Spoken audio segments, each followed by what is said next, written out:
So as you can see from the caption of this video, it says how to ace an exam even when you have little time to prepare. There's a saying that examination is not a true test of knowledge, but then you've just got to do exams to get awarded a degree or get promoted, as the case may be. So it's something that is absolutely compulsory if you're a student to do.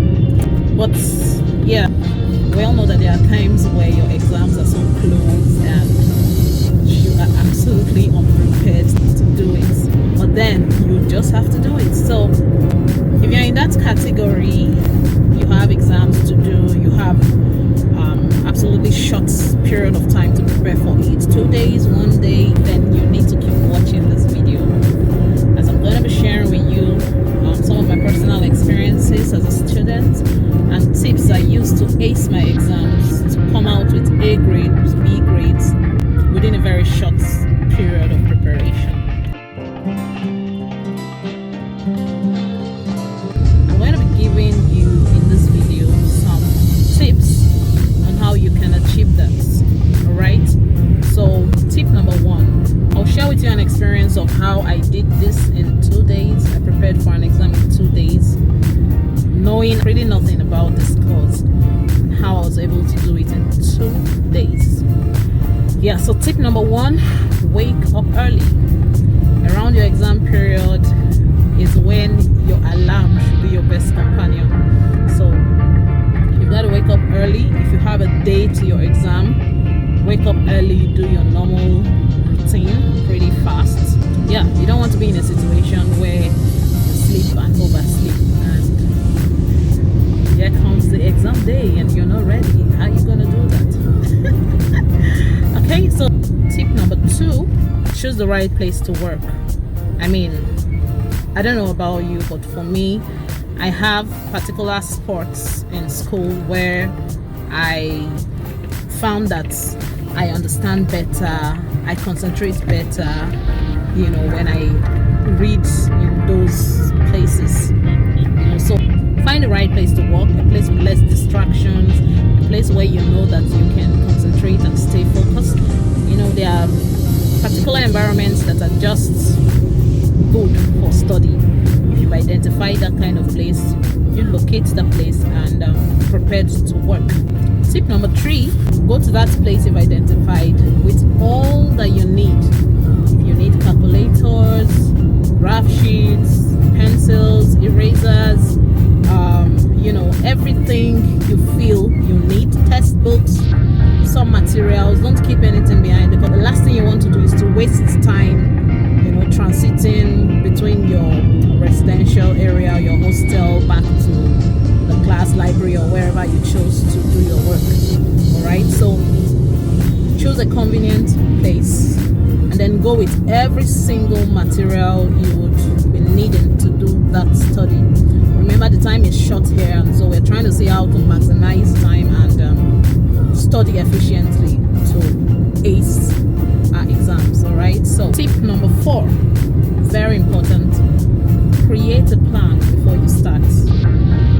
Now, some persons may think creating a plan before you start is a total waste of time, but I bet you if you don't create a plan, you just go dive into reading and trying to read everything, you're going to be wasting more time, and you see that you realize at the end of the day that you are less productive and less efficient in your studying. So create a plan. What I usually do is I divide the topics. I list out all the topics I have taken under the particular course, and I put them into segments. Alright, the topics that I know very well, or I know, the ones that I'm not too sure, not too confident about, and the ones that I do not have a clue at all. You divide it into segments, then allot time.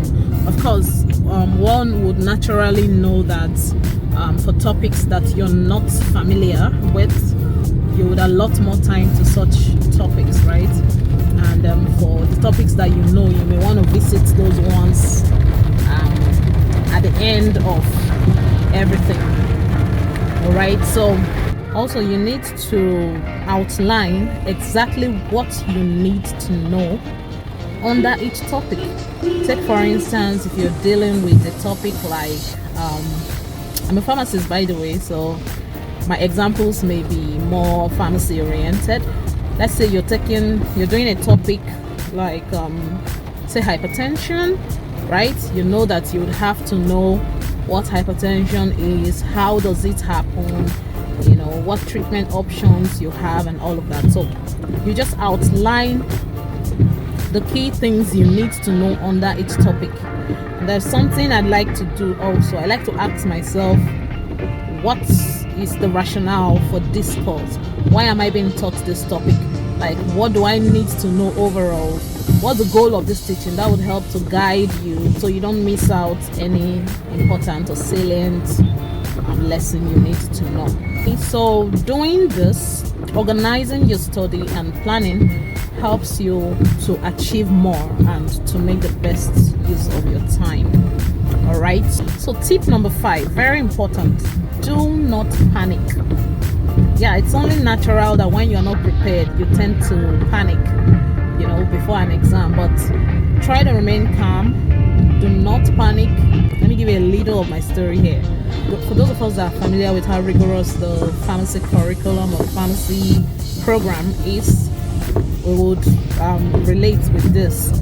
So we had this very tight timetable, and I had an exam from 3 to 6 of the previous day, and I'm to have another exam from 9 a.m. to 12 p.m. of the next day, and I was absolutely unprepared. I don't know what happened to me then. Maybe I procrastinated too much, or yeah, the semester was so jam-packed, and the timetable, worst of all, was a disaster. But you have to do what you have to do. So I woke up by 3:30, write an exam by 9 o'clock. Trust me. Of course, I was panicking at the beginning, but you know, I was able to calm down and do what I had to do. So yeah, it is really important that you don't panic. When you panic, it's only natural to destabilize your brain and you're not able to assimilate. So when you remain calm, you know, you're giving the brain a better opportunity to retain the information you were about to put into it. So tip number 6, use your lecture notes or your lecture slides, textbooks, or whatever material you may want to use. I like to use a textbook because there are certain things that may not be clear in the notes that you would just pick in the textbooks.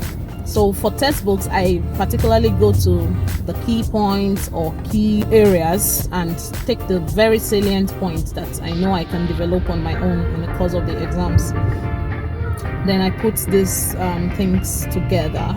Then you can use practice questions also to practice. For me, sometimes I set questions on my own and try to answer these questions. You may not absolutely go about answering those essay questions, but you may want to plan how you intend to answer it should such questions appear in your exams. All right, so that takes me to tip number 7. Try to study without any electronic device. By that I mean your phones, your tablets, your iPad, your laptops, or whatever. Yeah, trust me, social media, as we know, it's one of our biggest distraction, right? I strongly advise you put that aside. Put your phone off, or rather put your phone on silent, or turn off all notifications. And if there are materials that you need to access, say lecture slides or something, I would rather you print them out. Okay, you print them out so you have less need to use the electronic device. We know how these things can be. You may be looking at your phone and and one message pops in and you'll be like, let me just look at this message from my friend and all of that, and before you know it, you're getting distracted. So I would advise you print out whatever materials you would need, print it out so you don't have the need to use the phone. Putting off all those devices helps you to stay focused and improves your productivity. All right, so yeah, you're turning. Tip number 8, do your actual studying. When you're doing your actual studying, take note of salient points that your lecturer may have emphasized on in the course of your lectures in class. Then also jot down salient points that you want to remember from your notes from the textbook or your lecture slide. Tip number 9, consolidate, or what I call compress your notes. When you take notes, for me, what I do, I usually have maybe a 2A exercise book. Small sheets of papers don't really work for me because I may misplace it. Okay, so I usually have, for each course, I have a 2A exercise book, a very small notebook where I consolidate my notes, right? What I do there, when I read, I just put down salient points. I jot down key points that will serve as quick reminders, when I'm revising. Okay, so one thing I would like for you to note here is if there are key concepts, key definitions that you need to know, excuse me, if there are key concepts you need to know, you need to have memorized or learned these concepts prior to this time. Another thing I'd like to talk about is eat healthy brain food. Now, there are foods that are known to boost the retentive ability of the brain and all of that. A lot of people get it wrong by going to stock things like bullets, energy drinks. Those things wouldn't help you. Even high sugar containing products and caffeinated products don't help. They give you short-term benefits, but at the end of the day, you may find yourself even sleeping and oversleeping. So fruits such as bananas, nuts, granules, cashew nuts, almond nuts, walnuts have been linked with increasing the brain's capacity, your ability to retain, coconut. And I can't emphasize enough the importance of taking lots of fluids, taking enough water, right, to stay hydrated and keep you sound. Okay, so tip number 11, use memory tricks, right? You may want to use things like codes, memes, some rhymes to remember. Let me give you one trick here. If a course requires you to mention the particular dates of events that took place, you may not necessarily mention the particular date. You may want to say something like, in 1993, management was defined as blah blah blah. Also, if you were given particular examples in class, you may want to go and check out similar examples and give back to your lecturers something not too similar to what they are giving you in class. That way it makes them feel like, oh, this student has done some bit of more in-depth study on this course, and it gives you an edge, basically. Tip number 12, take some short breaks. I cannot overemphasize the importance of short breaks. You don't have to stay glued to your books throughout the period of study. It's important to take some short breaks, to be able to process what you've read. It may be a good opportunity to grab a bite, and if you're suffering from social media withdrawal syndrome, you may want to use the opportunity to peep into your Twitter, your WhatsApp, and just check messages. Look around for some fun things. Maybe you make a post of something like, I can't wait for this to be over, something like that will just keep you refreshed and revive you again. Tip number 13, You may want to review all the topics you've done to see that you have proper understanding of all that you have read. Okay, so prepare yourself for the exam. Pack your bags, your pencil, your calculator, your eraser, your pen. I advise you go with 2 to 3 pens, right? Don't just go to an exam with just 1 pen. And pack your bags, everything you're going to use for the next day. Polish your shoes, prepare your clothes, and all of that.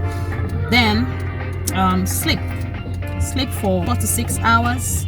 Yeah, because you need your brain to be rested and to process. I've had a brain block actually in an exam, and it wasn't funny at all. It wasn't funny at all. And tip number 16, wake up earlier than usual so you can go through your consolidated notes and do your revision.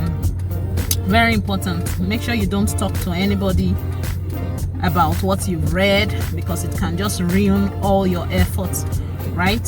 So going to the exam, be confident, and hopefully you'll come out good. Yeah. So if these tips have been helpful to you, make sure you like, subscribe, share this video, and I'll see you in my next one. Have a nice day.